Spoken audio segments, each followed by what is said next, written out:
Voice of Indonesia. Voice of Indonesia dari Indonesia untuk dunia. Apa kabar pendengar? Jumpa lagi bersama saya Wahyu Setiobudi, host Anda di acara VOIB Stock, Inspirasi Bisnis, Manajemen dan Kewirausahaan khusus bagi Anda UMKM Indonesia.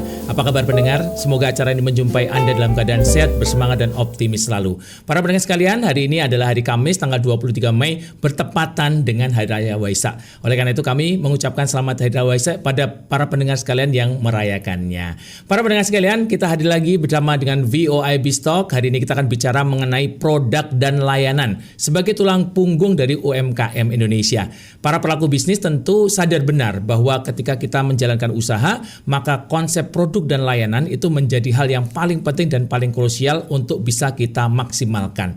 Hari ini kita belajar mengenai bagaimana caranya kita bisa meramu produk dan layanan yang betul-betul unggul sehingga tidak bisa ditolak oleh pelanggan. Bersama kita sudah hadir pakarnya, beliau adalah juga mentor bisnis dan juga saat ini menjabat sebagai Deputy Dean dari International Undergraduate Program Binus Business School. Kita sambut dengan meriah Dr. Asnan Furinto. Wah, selamat datang Mas Asnan. Terima kasih Mas Wahyu atas kesempatan yang diberikan. Iya. Terima kasih. Ini kebetulan hari-hari libur ini sudah berkenan menemani para pendengar sekalian ya. Terima kasih Mas Asnan. Nah, tadi Mas Asnan kita sudah bahas bersama tentang konsep produk dan layanan ya Mas Asnan. Dalam usaha, tadi kita mengatakan produk dan layanan itu ujung tombak bagi usaha. Dalam pandangan Mas Asnan sendiri seperti apa Mas konsep produk dan layanan ini dalam usaha? Ya, makasih Mas Wahyu. Ini memang menarik ya dalam arti mungkin saya memberikan perspektif awal dari sisi konsep kan dari latar belakang akademis. Sejalan juga dengan pergerakan mindset ya yang di dunia akademik. Kalau dulu tuh menganggap memang produk dan layanan itu seperti dikotomi Mas. Jadi produk, layanan atau bagaimana mengintegrasikan itu gitu. Nah itu di dalam dunia akademik itu ada konsep baru yang namanya mungkin Mas Wahyu juga pernah dengar service dominant logic. Nah jadi istilahnya service dominant logic itu dari Fargo and Luss. Nah, itu menarik. Jadi prinsipnya adalah menganggap bahwa semua penawaran tadi ya ujung tombak tadi itu harus berbalut jasa. Jadi jasa itu bahkan menjadi penawaran utama yang di dalamnya adalah produk. Jadi produk itu sebagai salah satu mekanisme untuk penghantaran jasa. Jadi dibalik kalau dulu sebelumnya kan, saya punya produk nih, produknya harus unggul, harus baik dan seterusnya. Kemudian baru dipikirkan, layanan apa ya yang saya bisa tambahkan untuk melengkapi gitu. Nah supaya penawaran kita itu lebih tadi ya sulit ditolak dan sangat mengena di hati. Nah, itu kita harus berbicara mengenai saya ini memberikan penawaran nih jasa. Nah dalam jasa saya yang sangat komprehensif ini ada unsur-unsur produk di dalamnya. Mungkin supaya mudahnya saya berikan contoh Mas. Misalkan begini, kita sebenarnya waktu kita bicara jasa itu kita bicara ada unsur keahlian ya, knowledge, ada unsur relationship gitu. Nah kita kalau punya laundry kotor nih Mas Wahyu di rumah itu kan punya pilihan kita. Apakah kita cuci sendiri di rumah ya dia dengan bantuan asisten rumah tangga misalnya, atau kita taruh di laundry kiloan gitu. Ya, atau kita juga bisa punya mesin cuci di rumah gitu. Nah, sebenarnya waktu kita membeli mesin cuci di rumah, itu kan kita bukan membeli produk mesin cuci. Sebenarnya yang kita beli adalah jasa layanan membersihkan pakaian gitu. Nah, waktu kita berikan ke laundry keluar di luar itu kan kita memakai jasa mereka. Atau kalau kita saya mau pakai mesin cuci di rumah aja, berarti kita membeli layanan yang bisa memberikan mesin pelayanan cucian dalam bentuk barang.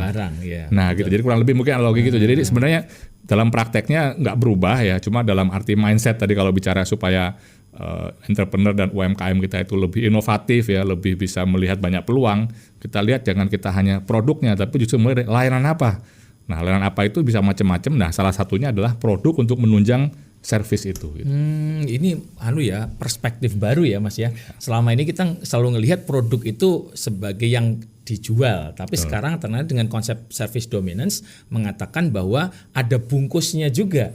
Jadi bungkus itu tidak terpisah dari produknya. Betul. Kadang-kadang orang itu membeli malah dari bungkusnya daripada isinya gitu Betul. ya. Bagaimana mungkin menarik itu kalau tidak ada bungkus yang menarik dulu ya. Nah, bungkusnya itu adalah layanan. Lagi aspek layanan. Betul. Jadi dikombinasikan gitu ya. Nah, kalau terkait dengan konsep layanan, ada nggak Mas suatu produk yang menurut Mas Asnan itu inspiratif dari sisi produknya seperti itu? Iya. Mungkin yang paling paling gampang dipakai contoh ya, dan sering dipakai di diskusi-diskusi itu misalkan sekarang dengan teknologi digital ini aplikasi layanan antar ini ya, ride hailing ya, seperti Gojek, seperti Grab dan sebagainya. Itu kalau dilihat secara tadi Mas produk dan layanan itu kan kalau dipikir produknya itu aplikasi ya. Ya kita download dari Play Store dari market gitu ya. Tapi kan yang kita beli bukan produknya itu, bukan aplikasinya gitu. Tapi dia bisa memberikan kita layanan yang sedemikian luas gitu. Dari mulai pesan makanan, dari mulai mau transportasi, bahkan untuk pembayaran ya, payment dengan QRIS dan sebagainya. Nah, itu kan menunjukkan bahwa dari awalnya itu kita mau melayani apa ini? Kita mau memberikan layanan apa? Kita mau memberikan sebuah service apa? Nah, kemudian supaya kita bisa memberikan service itu, berarti kita perlu alat-alat penunjang gitu. Pada penunjang. Nah, itu alat-alat penunjang salah satunya adalah ya aplikasi yang bisa diakses di banyak tempat ya, bisa di-download dan seterusnya gitu. Nah, mungkin contoh yang paling mudah lagi mungkin sekarang salon atau tempat potong rambut gitu ya. Itu kan juga yang diberikan jasa itu, Mas. Tapi kan untuk bisa memberikan jasa potong rambut yang baik, tentunya harus oleh produk-produk kan.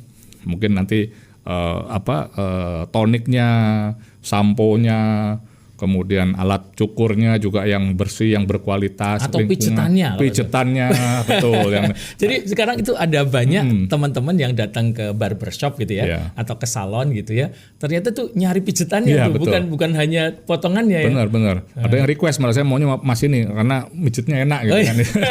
Potongannya mungkin sama semua, tapi layanan pijetannya. Nah, itu jadi memang mindset service ini yang kalau dijadikan panglima gitu Mas, itu bisa memberikan ruang inovasi yang lebih besar buat teman-teman di UKM. Jadi ini perlu diperhatikan ya oleh para pendengar sekalian yang memiliki usaha gitu ya, bahwa kita perlu memikirkan ya, kira-kira apa tambahan added value ya kira-kira gitu ya, tambahan selain dari produk yang kita punya gitu.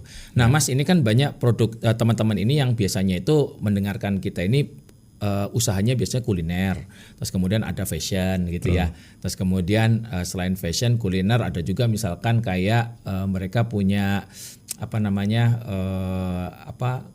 konstruksi properti atau apa segala macam. Nah, terkait dengan itu misalkan kalau fashion, servis tambahannya seperti apa Mas yang bisa ditambahkan Mas? Ya, misalkan ini Mas, karena memang kan kita selama ini terkenalnya UKM itu kan 3 tik gitu ya Mas ya, akik, batik, keripik gitu. Jadi akik, batik, keripik gitu kan. Terus Pak Menteri, Pak Etan juga sering sebut-sebut itu supaya gimana caranya kita jangan berkutat kepada 3 komoditas itu gitu ya. Nah, tadi Bali Fashion itu berarti masuk kategori ya, dalam arti seperti batik gitu ya.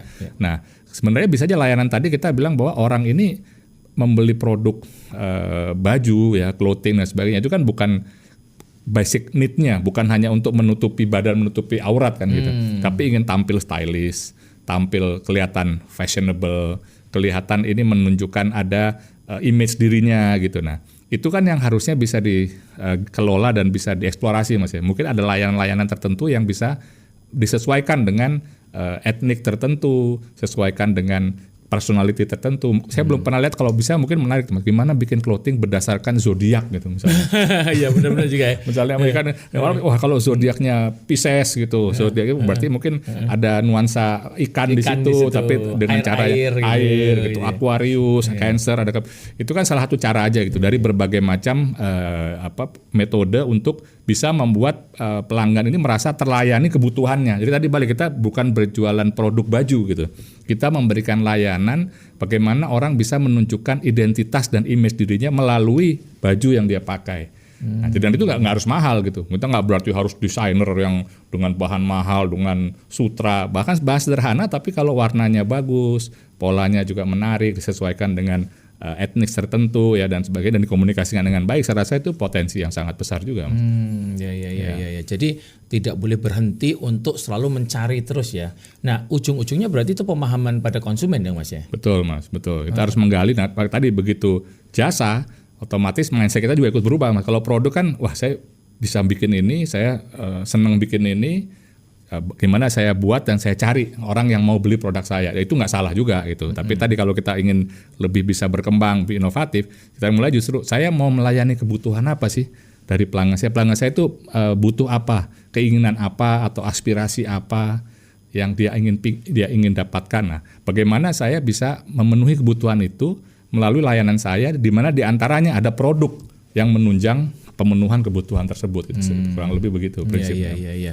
Nah, ternyata kalau misalkan memang tadi berarti pikiran yang tidak pernah berhenti untuk selalu mencari yang baru itu penting ya, inovasi kayak gitu Mas.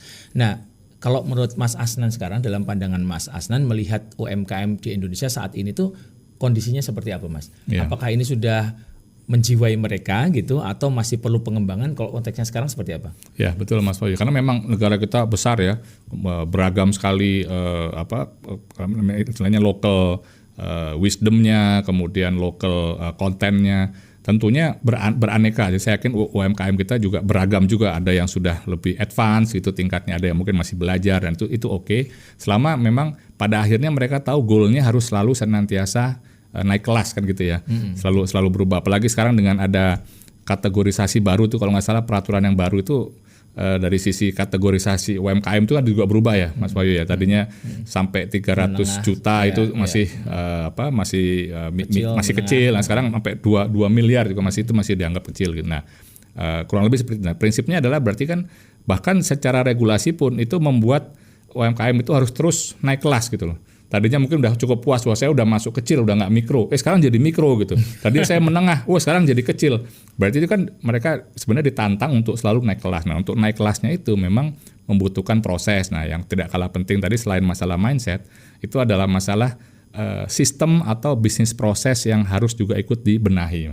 Karena kalau bicara mindset mungkin itu di tataran ownernya ya, pemiliknya, pendirinya gitu. Itu kalau itu sudah berubah itu sudah bagus. Nah, next stepnya bagaimana dia membenahi internalnya, walaupun karyawannya masih sedikit, tuh membuat sistem, membuat pembukuan yang rapi, ya kan, membuat catatan transaksi yang nanti kalau misalkan mereka mau buat kredit ke bank dan sebagainya itu bisa lebih dinilai dengan lebih baik lah Mas. Jadi istilahnya fokus ke mindset, setelah itu beres baru kita bicara pembenahan sistem. Karena kalau mau naik kelas memang UMKM kita bagaimanapun sistemnya harus dibenahi, bisnis prosesnya harus dibuat rapi, dibuat standar. Jadi tidak istilahnya tidak hari ini produknya seperti ini, besok menunya sama tapi rasanya bisa beda gitu. Kalau nggak distandarisasi, sesimpel itu misalnya sebagai contoh gitu. Iya. Ini memang tantangan dan kerja bersama ya. Betul. Untuk bisa melakukan itu ya. Tapi yang memang tadi yang paling penting adalah kita perlu merancang supaya membuat produk ini nggak hanya sekali, tapi terusnya ada sustainability gitu kira-kira Mas ya. Karena kadang-kadang kita suka menjumpai nih Mas, kalau misalkan pemusik itu album pertama keluar, album pertama dan album terakhir kan gitu ya. Betul. Nah, kadang-kadang pemirsa ini juga ada produk yang pertama kali muncul booming di pasaran, terus tapi kemudian setelah itu tidak ada lagi produk-produk susulan. Betul. Gitu ya. Nah, ini yang salah satu juga perlu diwaspadai, jangan sampai kita tuh punya inovasi tapi cuma sekali ya Mas ya. Betul. Nah, itu menarik tuh Mas Wahyu tadi menyangkut itu. Saya jadi ingat ada suatu pemeringkatan ya yang namanya Global Entrepreneurship Index. Ini walaupun nggak spesifik mengenai UMKM, tapi itu kan terkait dengan entrepreneurship ya, kewirausahaan gitu.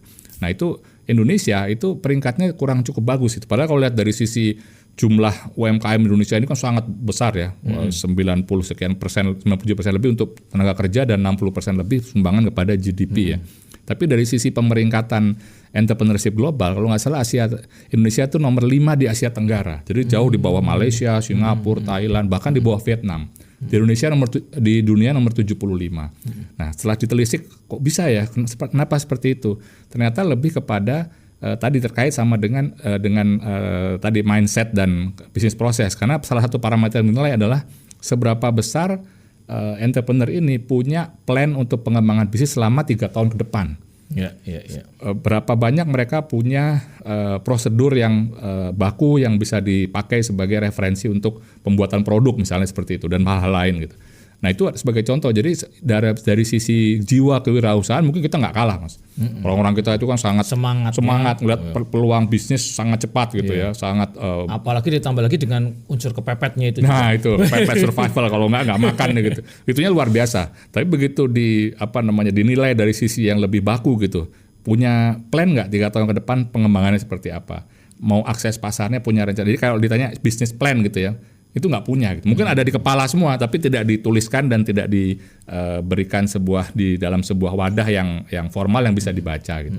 Dan termasuk tadi standar produksi dan sebagainya. Itu adalah PR besar tadi Mas Wahyu, bahwa kita punya potensi, punya jumlah yang besar, tapi kalau tidak diformalkan, tidak dibikin itu sebagai sebuah standar dan sistem yang sustainable, ya pada akhirnya itu tidak bisa berkembang menjadi naik kelas. Iya. Wah, menarik sekali, luar biasa para pendengar sekalian. Ini di sesi 1 ini sudah sangat hangat ya pembicaraan kita. Prinsipnya adalah pada tadi kita mengatakan produk dan service, produk dan layanan itu adalah satu kesatuan, dan bahkan sekarang ada muncul konsep service dominance theory, logik yang artinya bahwa service atau layanan itu menjadi lebih penting lagi di dalam mengemas ini. Dan tadi sempat juga disampaikan oleh Mas Asnan bahwa kita sebagai pengusaha perlu terus-menerus memperbaiki proses dan sistem supaya kita bisa terus maju dan naik kelas gitu ya. Kita akan kembali lagi pada pembahasan berikutnya nanti setelah kita saksikan lagu-lagu berikut untuk menghangatkan suasana kita. Voice of Indonesia.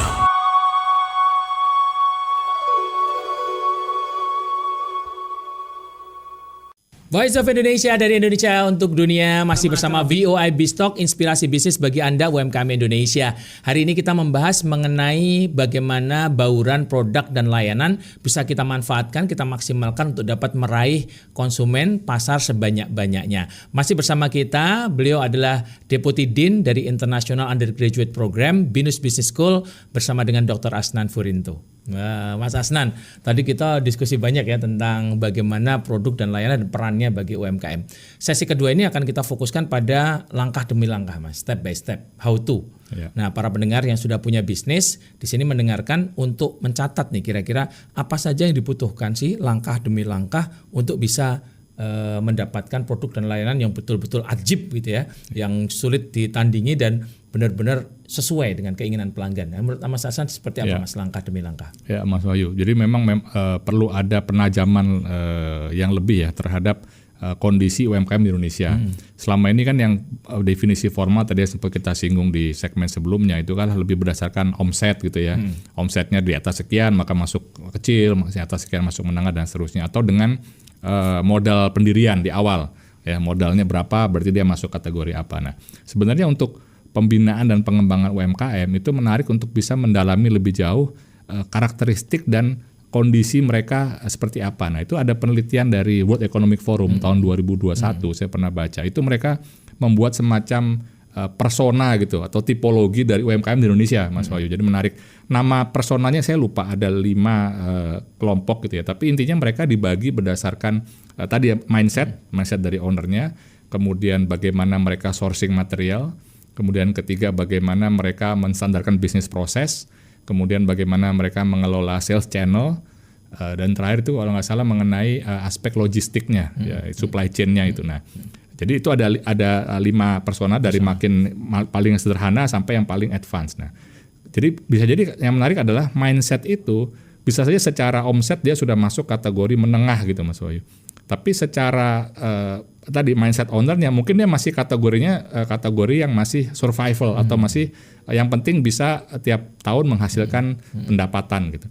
Nah, jadi kalau kita mau memberikan pembinaan yang lebih tepat terhadap UMKM sebenarnya harus disesuaikan dengan persona tadi. Jadi jangan hanya dilihat dari omset atau modal awal, tapi lihat dari kondisi mindset ownernya, dilihat dari sisi sejauh mana mereka sudah punya sourcing material yang sustainable, dapat harga yang bagus, tidak setiap saat cari-cari bahan bakunya kerepotan gitu, atau dari sisi bisnis prosesnya mereka sudah punya sistem, sudah punya pelatihan internal yang memenuhi standar dan seterusnya. Nah, pembinaan UMKM ini apakah dari sisi inkubasinya, akses dananya gitu, coachingnya itu sebaiknya disesuaikan dengan tipologi tadi gitu, karena akan berbeda kebutuhannya, termasuk dananya pun akan berbeda gitu. Jadi kita jangan hanya semata-mata melihat omset dan modal awal gitu, tapi kita melihat mereka kalau di assess gitu ya, itu masuk kategori yang mana nih, kategori yang 1, 2, 3, 4 atau 5 gitu. Nah, nanti coachingnya, mentoringnya kemudian akan disesuaikan. Kurang lebih seperti itu intinya Mas, tahapannya. Mas Asnan, ini kalau misalkan kita mencoba untuk seringkali diskusi ya dengan para pemilik bisnis, pelaku usaha gitu ya. Salah satu hal yang mereka keluhkan itu adalah bagaimana mendapatkan ide gitu. Karena kadang-kadang kita itu ide buntu, mau saya apain produk saya gitu ya. Terus layanan seperti apa yang diinginkan oleh pelanggan gitu. Nah, cara mencari ide untuk pengembangan itu seperti apa Mas Asnan? Iya. Ini benar Mas Wahyu. Sekarang ini sebenarnya kalau dari sisi akses informasi untuk dapat inspirasi gitu Mas, itu sebenarnya terbuka luas tuh. Yang paling gampang nih, menurut saya yang paling simpel sekarang sering-sering lihat sosial media gitu Mas ya, sering-sering lihat TikTok gitu ya, apa namanya FYP gitu, itu lucu-lucu ya macam-macam. Tapi sebenarnya itu sumber di mana kita bisa melihat perilaku masyarakat, apa sih yang dianggap populer oleh masyarakat, apa sih yang disenangi masyarakat, apa yang tidak disukai masyarakat, apa yang mereka akan antipati gitu ya, apa yang lucu dan sebagainya. Nah itu hal-hal mungkin simple gitu ya, yang sehari-hari kita punya akses, nggak mesti harus nyari database yang mesti beli, mesti bayar untuk dapat data gitu ya. Bahkan tadi sesimpel itu kita mengikuti sosial media, membuka mata, membuka telinga gitu ya, melihat supaya bisa melihat perilaku masyarakat, terutama generasi yang muda ya, Gen Z yang lagi banyak di pasar ini seperti apa gitu. Jadi memang kuncinya adalah mengobservasi perilaku masyarakat, kemudian kita bisa pikirkan kebutuhan apa dari masyarakat ini yang kira-kira mau kita targetkan gitu. Nah itu baru kita balik ke kita gitu. Kalau gitu saya bisa menawarkan apa untuk memenuhi kebutuhan itu. Jadi kita berangkat dulu dari observasi yang di masyarakat, Mas. Jadi prinsip marketing yang paling basic sebenarnya ya Mas. Kita kenali pelanggan kita kenali konsumen kita, baru apa yang bisa kita punya skill apa, kita punya kompetensi apa untuk bisa memenuhi kebutuhan yang spesifik tersebut. Ya, cuma memang syaratnya ketika kita melihat sosial media dan mengamati itu adalah di mindset kita memang sedang mencari inspirasi gitu ya, betul. Sehingga radar kita itu jadi hidup gitu ya. Kalau enggak ya sekedar lewat aja, menghabiskan waktu lewat aja gitu ya, tapi tidak ada inspirasi yang muncul. Jadi malah kita ikut-ikutan joget-joget aja. Jadi harus di set up dulu ya Mas. Saya mau mencari ide gitu, baru akan muncul ketika kita melihat itu, idenya jadi muncul gitu ya Mas. Betul, ya. Mas Asnan kan ide udah muncul, kemudian kita coba, biasanya ide itu kan masih dalam bentuk abstraksi ya, sesuatu yang masih mengawang, belum jelas, belum apa segala macam. Nah, membumikan ide itu dan kemudian mengatakan bahwa ini kayaknya ide ini bakal work out nih. Kira-kira seperti apa Mas, supaya saya bisa yakin itu? Ya, itu balik kepada visibility ya Mas. Kalau studi formal itu kan ada visibility study. Sebenarnya itu berlaku dalam bentuk yang juga less formal gitu ya untuk teman UMKM. Tadi setelah tahu kebutuhannya, setelah tahu kira-kira kita mau menawarkan apa untuk memenuhi perilaku dan kebutuhan tersebut. Nah, baru balik kita kepada internal kita gitu. Kita punya akses terhadap teknologi apa, kita punya kompetensi apa, kita punya network seperti apa, kita bisa kolaborasi dengan pihak lain itu apa yang bisa dikolaborasikan. Nah, itu masuk ke tahapan visibility. Jadi karena nggak semua sekarang itu harus diupayakan sendiri kan Mas ya. Jadi kita nggak harus jadi jagoan sendiri atau maju sendiri setiap saat. Kalau memang ini kita perlu kolaborasi ya. Tadi mungkin contoh yang salah satu ya yang juga menarik adalah kisah suksesnya misalkan kayak kopi kenangan atau kopi janji jiwa gitu ya.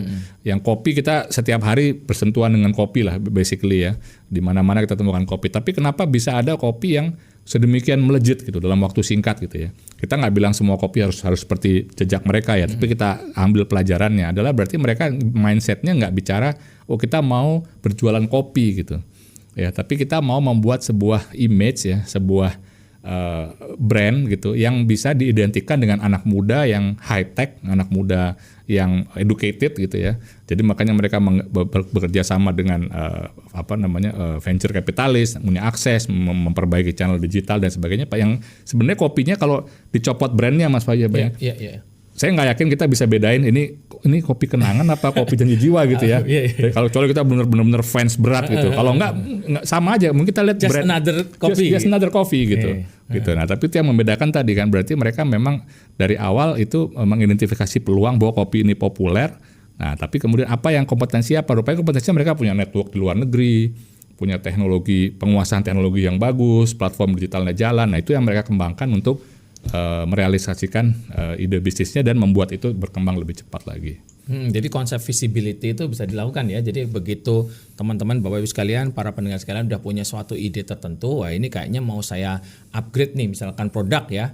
Kan produk bisa di-upgrade feature-nya gitu ya. Betul. Bisa di-upgrade variannya. Misalkan selama ini kita jualan pisang goreng original, bisa nggak dikasih keju gitu ya. Keju udah banyak, kasihlah strawberry. Strawberry udah banyak, bisa nggak ya kalau pisang goreng dengan toppingnya jengkol misalkan gitu kan, sesuatu yang different itu kan menarik ya. Masalah kemudian pikiran berikutnya apakah ini akan diterima oleh market gitu kan. Nah baru kemudian tadi masuk di situ visible nggak pisang goreng rasa jengkol gitu kan. Betul. Dan ujung-ujungnya harus nanya ke konsumen ya Mas ya. Nah nanya ke konsumen ini caranya gimana Mas? Betul. Inilah perlunya semacam trial period ya, trial project, dan pentingnya network Mas Wahyu, karena dengan kita punya network yang besar itu kita bisa dengan skala yang relatif lebih kecil itu bisa kita minta network kita yang terdekat untuk bisa mencoba memberi masukan. Network terdekat tuh keluarga, teman komunitas gitu ya. Mungkin kalau punya kenalan dari investor juga 1-2 untuk mencoba memberi masukan. Jadi sebelum kita scale up yang lebih besar itu kita bisa punya masukan dan kita bisa memiliki kesempatan untuk memperbaiki. Ini juga sejalan dengan prinsip agile itu kan sekarang Mas. Jadi sebelum produk itu benar-benar kita launch skala besar gitu ya, udah keburu nyewa ruko, udah keburu punya karyawan gitu, kita bisa dapat masukan lebih awal untuk bisa di improve gitu. Nah, tapi nyari yang terpercaya gitu. Makanya kenapa kok network kita itu terpercaya gitu ya. Jangan kayak sekarang ini sebentar-sebentar nanya netizen, netizen itu kalau ngasih input kadang-kadang suka ancur gitu. Kan berarti kadang-kadang kan tolong beri saya nama anak gitu yang awal yang terkait sama bola. Itu netizen komentarnya kacau-kacau itu. Sampai akhirnya dia balas lagi, nyesel saya nanya netizen gitu. Sekarang ada lagi Mas itu yang mie dikasih susu kental manis apa segala macam gitu ya. Netizen tuh kadang-kadang nggak bisa dipercaya ya. Nggak bisa. Kita kan cukup balik, kita restu orang tua, restu dari Tuhan ya. Jangan restu dari netizen gitu.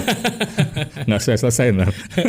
Walaupun kadang-kadang bisa dipakai, tapi tidak semuanya bisa dipercaya. Makanya tadi Mas Hasan mengatakan tanya kepada yang dekat dulu ya. Yang dekat dulu. Nah kadang-kadang teman-teman keluarga itu ada perasaan segan Mas. Kan gitu ya kalau ngasih input yang sebenarnya gitu, karena agak sedikit nah itu gimana supaya kita bisa melihat input itu sebenarnya gitu. Iya, itu betul sih, saya juga pengalaman itu. Jadi kalau dari keluarga mungkin takut nanti mematahkan semangat gitu ya. Maka tadi jangan hanya keluarga pun juga bisa dipilih yang memang punya mungkin sense of business ya. Mereka juga punya pengalaman. Jangan tanya ibu kita Mas ya, karena apa kita buat dibilang bagus nanti. Jadi tanya keluarga, mungkin kakak, sepupu yang agak punya jarak dengan kita, tapi mereka punya kedekatan emosional lah. Jadi kalau memberi masukan tuh genuine gitu ya. Tadi teman, kerabat, akses. Makanya jadi penting sekali untuk entrepreneur ini, untuk pelaku UMKM ini untuk punya network. Karena network itu salah satunya tadi bukan hanya masalah kita bisa dapat akses ke pasar, tapi memberikan feedback yang genuine, memberikan feedback yang orisinil. Itu yang sangat krusial di masa-masa awal perkembangan UMKM. Kalau sudah established itu justru kalau tadi ada, kita nggak bilang netizen selalu jelek. Kalau ada kritikan dari netizen, mungkin itu bahan perbandingan juga Mas. Tapi kita udah punya skala tertentu yang memang ini sudah proven gitu. Tapi kalau tadi meminta masukan netizen terlalu awal, istilahnya baru mulai tumbuh udah dihajar nggak jadi tumbuh gitu. Nah itu jadi memang ada saatnya kita meminta masukan dari khalayak yang lebih luas dari netizen ya kalau kita sudah punya base yang cukup besar. Iya. Dalam pengembangan produk itu sering kita dengar istilah ada yang namanya fuzzy front end deh. Jadi fuzzy front end itu mengatakan bahwa ketika kita punya ide pengembangan di depannya itu memang kadang-kadang itu nggak jelas arahnya ya. Tapi seiring dengan kita terus mendalami, kemudian kita bongkar sedikit-sedikit, minta pendapat orang lain gitu, kemudian jadi kelihatan mana yang benar, mana yang salah. Ini kayaknya akan berhasil, ini kayaknya nggak berhasil gitu ya Mas ya. Jadi jangan khawatir, jangan sedih teman-teman sekalian, para pendengar yang sedang mengembangkan produk, kok kayaknya tuh kok nggak jelas gitu. Karena memang di awal-awal pengembangan tuh akan tidak terlalu jelas mana yang benar ya. Tapi seiring dengan itu dijalankan akan semakin jelas gitu kira-kira ya. Jadi kelihatan pelaku UMKM juga harus sadar diri gitu Mas Wahyu, harus self assessment. Kira-kira kalau dari 5 tahap ini kira-kira saya ada di tahap mana gitu ya. Di luar tadi bukan omset atau modal, tapi tahapan maturity UMKM-nya. Apakah kalau yang nomor 5 itu yang paling mature adalah mereka sudah harusnya fokus ke branding, ke innovation. Kalau yang paling kiri masih awal itu benar-benar fokusnya tadi survival, pokoknya dapat income yang stabil gitu. Nah yang tengah-tengah ini yang sudah mulai saatnya mereka harus memperbaiki bisnis proses, sudah mulai harus memikirkan distribution channelnya, omni channel dan seterusnya gitu. Nah jadi mereka harus sadar mereka ada di mana. Sebagai contoh misalkan sekarang kita ke daerah tadi balik lagi batik, akik, keripik ya. Kalau keripik itu kita ke daerah kan banyak Mas Wahyu toko oleh-oleh gitu ya, enak gitu, makanannya enak, tapi packagingnya itu belum kelihatan bagus gitu. Bahkan kadang-kadang nggak kelihatan gitu namanya apa. Nah itu kan berarti mereka sebenarnya udah lewat fase 1, fase 2 mungkin sudah punya mindset untuk tidak hanya berbisnis hari ini, sudah bisa berkembang. Sudah bisa punya proses yang standar karena rasanya enak. Nggak mungkin keripik ini dibikin berplastik-plastik kalau rasanya nggak enak itu pasti nggak mungkin masuk ke toko-toko besar. Sudah punya customer base. Tapi mungkin mereka belum bicara, harusnya mereka mulai berfokus gimana mengembangkan channel yang lebih luas dan bahkan mulai masuk ke branding, packaging yang bagus, kasih nama yang bagus. Nah itu saatnya mereka masuk ke kelas yang berikutnya. Nah itulah perlunya diskusi juga mungkin dengan mentor ya, dengan coach bisnisnya, untuk mengetahui mereka ada fasenya ada di mana dan pengembangannya seperti apa supaya bisa bertahap naik kelas gitu. Sama mendengarkan acara YB Stock. Wah ini bagus sekali Mas. Supaya bisa ini ya semakin lama makin berkembang ya metodologinya. Para pendengar sekalian, ini menarik sekali ya pembicaraan kita di sesi kedua ini. Tadi disampaikan oleh Mas Asnan. Yang pertama kita perlu melihat dari sisi pengembangan UMKM kita tuh levelnya di mana ya, karena bagaimana kita mengembangkan produk sangat bergantung dari keadaan internal kita ya. Kalau kita masih di awal-awal maka basisnya survival. Yang penting produk pengembangan kita itu bisa diterima dan bisa mensupport kehidupan kita saat ini sambil dikit-dikit nabung lah ya untuk bisa pengembangan berikutnya gitu. Nah tapi kalau sudah sangat terintegrasi, sangat advance, sangat canggih UMKM kita, maka sudah memikirkan masa depan, mungkin juga blueprint ya, inovasinya pun produk kita sudah 5, 6, 10 tahun ke depan sudah diriset dari sekarang gitu ya. Nah kemudian berikutnya adalah tahap-tahap seperti tadi pengembangan ide, kemudian menilai visibility, bertanya pada orang yang terdekat, dan ujung-ujungnya adalah pada kalau bisa kita sudah bisa mencoba dan akhirnya hasil dari mencoba itu kita bisa belajar. Kita akan kembali lagi para pendengar sekalian dengan pembicaraan yang lebih mendalam nanti setelah kita ikuti lagu-lagu berikut ini. Jangan kemana-mana, kita kembali lagi setelah lagu yang akan diputarkan ini. Voice of Indonesia.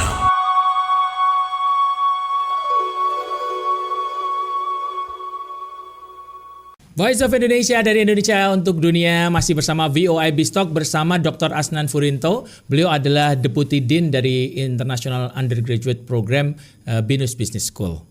Kita masih bicara banyak hal tentang ini ya Mas Asnan ya, tentang bagaimana mengembangkan produk dan layanan yang terbaik bagi pelanggan. Mas Asnan, tadi kita udah bicara mengenai bagaimana kondisi saat ini pengembangan produk dan layanan, kemudian bicara mengenai langkah demi langkah untuk mengembangkan produk. Nah sekarang saya ingin coba untuk diskusi dengan Mas Asnan tentang apa sih fundamental organisasi yang dibutuhkan supaya UMKM itu bisa product and service friendly. Jadi bisa dengan mudah atau dengan terus-menerus bisa mengeluarkan inovasi-inovasi yang baru gitu. Kira-kira gimana Mas? Ya Mas Wahyu, tadi kalau saya mungkin berangkat lagi dari tadi ya, yang UMKM kita selalu diidentikan dengan batik, akik, keripik gitu ya. Nah tadi kalau sejalan dengan konsep yang harus bisa berubah menjadi service dominant logic tadi gitu ya, dan inovasi makin bagus, harusnya mulai bergeser itu, nggak lagi batik, akik, keripik, karena itu bicara produk berarti ya. Nah, kita bicara justru untuk bisa menawarkan jasa dan inovasi berkembang itu harusnya dirubah menjadi otentik, ya, etnik, sistemik. Wah ini menarik nih ya. Jadi otentik, etnik, sistemik. Ya, gimana itu Mas? Nah, jadi kalau yang otentik tadi bicara originalitas ya. Jadi setiap UMKM ini harus punya ide, harus punya mindset yang membuat sebuah penawaran yang unik gitu. Jadi jangan kita selalu hanya ikut-ikutan gitu. Hanya kalau mencari ide, mengcopy ide orang itu silahkan, bahkan bagus ya. Kita nggak harus selalu ide dari tadi, makanya kita observasi sosial media, kita cari berita kan sebenarnya kita mau meniru pada tahap tertentu. Tapi harus kita keluarkan sesuatu yang unik. Nah, kemudian etnik itu dalam arti kita nggak bisa kita pungkiri Indonesia ini negara kita besar ya, berbagai macam adat istiadat, berbagai macam suku, bahasa itu harusnya menjadi sumber kekuatan UMKM. Jadi UMKM itu membawa kekhasan daerahnya gitu. Sama-sama bicara tadi produk fashion gitu, harusnya mereka bisa berikan sentuhan-sentuhan etnik yang khas gitu ya dengan daerahnya masing-masing. Nah, yang terakhir tadi berkait sama pertanyaan Mas Wahyu tadi, sistemik.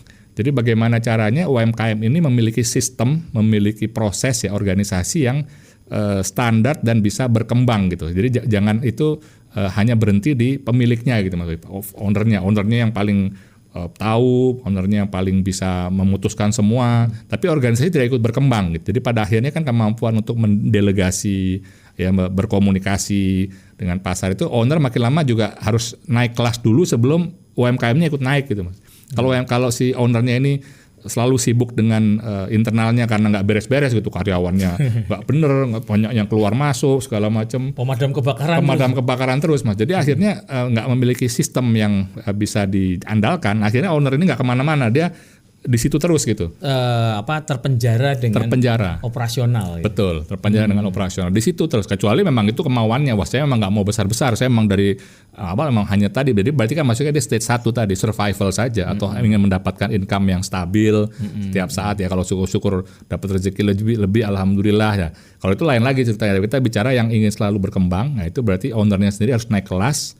Dia siapkan orangnya, dia siapkan organisasi, dia siapkan sistemnya tadi.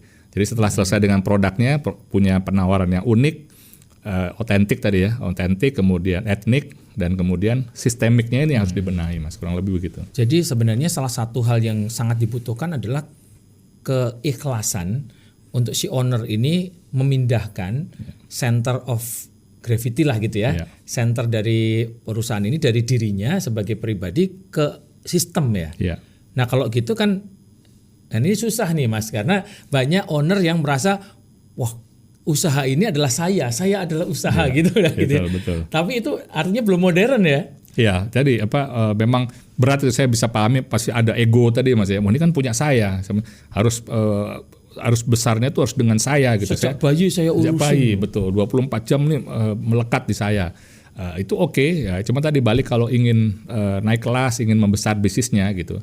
Karena bisa saja dan kita lihat contohnya ada ya, mungkin restoran outlet gitu atau apa yang hanya ada cabangnya di Jakarta gitu. Mungkin saya nggak perlu sebut namanya gitu ya, hanya cabang di Jakarta, di luar kota juga nggak buka gitu ya. Hanya ada di situ, enak, bakminya rame terus kalau weekend. Tapi ya udah segitu aja karena mungkin dia ownernya merasa memang cukup di situ gitu. Kalau dari sisi skala omsetnya saya yakin itu udah masuk menengah atau jangan-jangan besar kali gitu ya, udah di atas 50 miliar mungkin ya, nggak tahu. Nah, tapi dari sisi tipologi UMKM tadi yang berdasarkan mindset, mungkin itu baru stage 1 atau stage 2 gitu. Dia hanya yang penting berjalan, yang penting menghasilkan income yang pas, kemudian bisnis prosesnya mungkin mulai udah distandarkan, tapi that's it. Dia nggak bicara pengembangan, nggak bicara innovation dengan teknologi dan sebagainya gitu. Nah, jadi memang kalau mau naik kelas, memang ownernya ini yang pertama kali harus dibenahi gitu. Ownernya harus mau untuk melepas kan bukan berarti melepas kepemilikan ya Mas ya. Melepas kontrol dalam arti delegasi, monitoring, kemudian empowerment. Nah itu kan sejalan dengan prinsip-prinsip entrepreneurship juga gitu, seperti itu. Nah salah satu kalau tadi disampaikan mungkin salah satu jembatannya atau yang bisa digunakan sebagai transisi itu sebenarnya menyerahkan kepada anak ya. Anak itu menurut saya ini salah satu yang alih generasi di dalam usaha itu biasanya dilakukan ya Mas ya. Nah untuk menyiapkan seperti apa Mas supaya ini kadang-kadang jadi momok juga nih. Banyak pengusaha yang merasa ketika dia pegang itu bagus tapi ketika transfer ke anaknya nggak mau lah, anaknya kemudian mau tapi nggak mampu gitu ya. Betul. Nah ini transisinya supaya smooth dari generasi ke second generationnya seperti apa Mas? Betul Mas Wahyu, inilah pentingnya pendidikan gitu ya, dalam arti transfer of transfer of knowledge dan kemudian transfer of kontrolnya dari orang tua ke anaknya kalau ini memang akan diteruskan. Itu yang paling bagus memang mempersiapkan anaknya bukan hanya secara day to day-nya. Kalau day to day-nya mungkin dia udah melihat ya orang tuanya sehari-hari mengolah bisnis seperti apa gitu ya, seperti produknya seperti apa, marketnya seperti apa. Mungkin anak itu punya exposure. Tapi ada bagusnya sekarang anaknya itu memang disiapkan juga secara formal gitu ya, pendidikannya yang berkait dengan entrepreneurship dan juga international exposure. Nah ini sebagai contoh nih, karena saya dari BINUS Business School Mas di International Undergraduate Program, itu juga banyak dari mahasiswa kami di situ yang orang tuanya businessman, pengusaha gitu. Ada yang skala mungkin menengah, besar, mungkin ada juga sebagian yang masih kecil gitu ya. Tapi mereka banyak menyekolahkan di BINUS karena mereka melihat bahwa kita ada penekanan juga di entrepreneurship dan innovation, dan yang penting adalah international exposure. Jadi supaya nanti anak ini dengan dunia yang makin global, mungkin pada saat orang tuanya belum buka bisnis, scope-nya belum internasional gitu Mas ya, masih marketnya lokal gitu. Nah sekarang dengan skala bisnis yang seperti sekarang, kondisi teknologi seperti sekarang, itu mau nggak mau harus bisnisnya siap untuk terekspos secara global gitu. Entah harus mereka yang going out atau siap untuk bekerja sama dengan yang going in gitu, kolaborasi, nah, atau mempertahankan diri supaya tetap eksis. Nah itu dengan memberikan kesempatan anaknya untuk belajar hal-hal yang sifatnya entrepreneurship, innovation, dan juga internasional, harusnya bisa meyakinkan tadi para pemilik bisnis supaya nanti estafet kepemimpinan dan kepemilikan bisnisnya itu bisa lebih smooth juga gitu. Ya karena mungkin bapaknya sekarang masih belum banyak wawasan gitu ya. Betul. Nanti kalau biasanya begitu anaknya sudah melihat dunia luar, dia akan come up with new ideas gitu kan. Ide-idenya baru, energinya juga baru. Ini bisa jadi darah segar buat company ya. Betul. Sementara ayahnya atau keluarganya masih ada di situ, sehingga kemudian match antara sinergi antara pengalaman orang tua yang sudah lama di situ, tahu market Indonesia, dengan inspirasi anak-anak yang memiliki wawasan luar negeri dengan konsep-konsep baru. Ini kok disinergikan akan jadi sesuatu ya. Betul. Dan lagi kelebihannya satu lagi Mas, selain tadi internasionalnya dapat, tetapi anak itu tetap tidak terlalu lama spend waktu untuk belajar di luar negeri. Karena kalau kami khususnya yang di BINUS Internasional, itu dari masa kuliah 4 tahun, itu bisa 3 tahun di BINUS, 1 tahun di luar negeri di tempat. Jadi double degree, jadi dapat degree dari BINUS, dapat degree dari luar. Nah, cuma kalau mungkin anaknya disekolahkan di luar negeri dari awal, bisa jadi ada masa 3 tahun 4 tahun yang anak itu tidak bisa mulai istilahnya magang atau meneruskan tongkat bisnis tadi, estafet bisnis. Off-nya agak lama gitu, waktu balik bisa jadi agak hilang lose touch ya dengan bisnis orang tuanya. Tapi kalau mereka masih ambil internasionalnya dapat gitu ya, international exposure dapat, pengalaman luar negeri juga tetap dapat, tetapi kesempatan untuk estafetnya berjalan terus juga karena kan mereka hanya setahun di luar, 3 tahunnya di BINUS. Nah, itu salah satu juga faktor yang mungkin bisa dipertimbangkan oleh orang tua untuk memuluskan ya. Tadi balik kepada ujungnya adalah bagaimana bisnis ini bisa berjalan dengan sustainable kepada orang yang mereka percaya pastinya, karena ini anaknya, untuk bisa terus tumbuh gitu. Kalau para orang tua pengen tahu lebih banyak ya tentang bisnis internasional, seperti apa Mas? Kemana teman-teman harus mencari informasi? Bisa mungkin pergi ke website BINUS ya, sekarang yang paling mudah ke website BINUS ya, www.binus.ac.id, dan mungkin cari di situ menunya yang berkaitan dengan International Undergraduate Program. Di situ bisa dieksplor lebih lanjut Mas. Baik, terima kasih para pendengar sekalian. Ini menarik sekali apa yang disampaikan Pak Asnan Furinto terkait dengan topik kita hari ini, dan ini menjadi arahan buat kita semua untuk bisa semakin hari semakin fokus dengan rencana pengembangan usaha kita di masa depan. Mudah-mudahan kita bisa konsisten dan juga meniti jalan menuju ke arah pengembangan. Dan terima kasih sudah menyimak acara ini. Kita kembali lagi di acara-acara topik menarik berikutnya. Kita berjumpa lagi dalam kondisi yang lebih baik dan menjadi UMKM Indonesia yang sinergi, bertumbuh dan berdaya. Salam dan sukses dan sampai jumpa. Voice of Indonesia.